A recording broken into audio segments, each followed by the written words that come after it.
Now that we've installed processing, we're ready to begin with the basics of programming.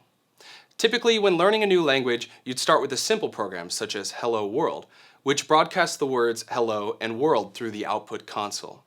But since processing is built for visual output, we'll begin by covering the basics of drawing primitive shapes. In this first video, we'll go over the basic theory of functions and arguments required to draw primitives in processing. Then we'll put our knowledge into practice in subsequent videos. Let's get started with the basics of drawing and processing. Before we jump into shapes, let's talk about functions and arguments. Because processing is a programming language, you'll be creating all of your primitive shapes using lines and code in the text editor. When you press the Run button in processing, it will scan your lines of code in the order they were written and translate them into a visual output. This means that certain words and characters are reserved for certain activities in processing. Additionally, processing uses symbols, such as parentheses, brackets, and semicolon, in order to translate your code and break it up into chunks. Telling processing what to draw involves using functions and arguments. A function, in its most general use, is what a given entity does in being what it is. In processing and other programming languages, a function is a named procedure that performs a distinct service. An argument is the name of a parameter or expression that is passed to a function, defining how the function operates. For example, in processing, we'll use functions to draw shapes and pass arguments which define their dimensions, color, etc.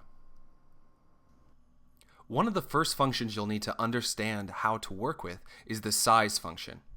The size function defines the dimension of the display window in units of pixels. The display window is where the output of your sketches will appear. The argument that the size function receives is two integers, defining the canvas width and height.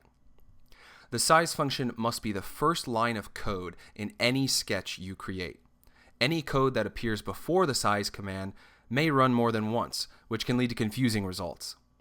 Once you've declared the size of your window, you're ready to begin placing objects onto the canvas using primitive shape functions. Processing sketches are defined using a coordinate system based on pixels. This allows you to define the location and boundaries of objects and functions with x and y values. When you first begin to imagine your sketch, you'll want to have an idea of the address or x and y coordinates of your objects. This can be a little tricky because the coordinate system in processing begins in the upper left-hand corner of your canvas.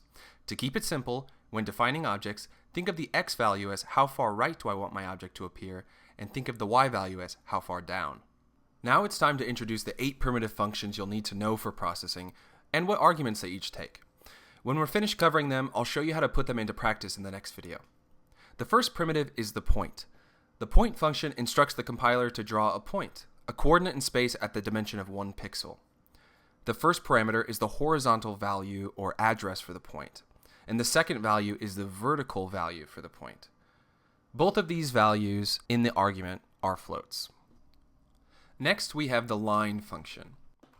A line is a direct path between 2 points, and the line function acts accordingly by taking 2 sets of x, y coordinates as its arguments. As with the point and the rest of the primitives I'll be covering, the line takes floating point values as its argument. Our next shape is the ellipse.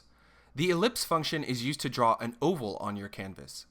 An ellipse with equal width and height is a circle.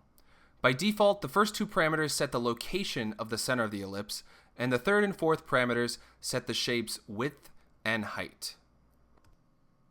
Next is the arc. The arc acts like a subset of an ellipse. Arcs are drawn along the outer edge of an ellipse and take the same 4 values that an ellipse takes, but also adds a start and stop point for the visible area of an arc to appear, measured in radians. The rect function draws a rectangle to the screen. A rectangle is a 4-sided shape with every angle at 90 degrees. By default, the first 2 parameters set the location of the upper left corner, the third sets the width, and the fourth sets the height. Then we have the quad function. A quad is a quadrilateral, a 4-sided polygon, similar to a rectangle, but the angles between its edges are not constrained to 90 degrees. The first pair of parameters, x1, y1, sets the first vertex, and the subsequent pairs should proceed clockwise around the defined shape.